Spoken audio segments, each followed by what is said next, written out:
योम आज़ादी 15 अगस्त के पेश नज़र श्रीनगर में सिक्योरिटी इंतजामात हाई अलर्ट कर दिए गए हैं। शहर के बख्शी स्टेडियम में मरकजी योम आज़ादी तकरीब के पेश नज़र स्टेडियम और मुल्हिका इलाकों में सिक्योरिटी फोर्सेस की तैनाती बढ़ा दी गई है, जबकि आने जाने वाली गाड़ियों और अफराद की सख्त चेकिंग की जा रही है।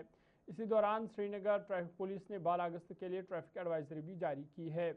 SKICC से बॉटनिकल गार्डन तक तिरंगा रैली के पेश नज़र बिलवार रोड पर ललित घाट से क्राल संगरी तक ट्रैफिक की नकल हरकत सुबह 5 बजे से 10 बजे तक महदूद रहेगी।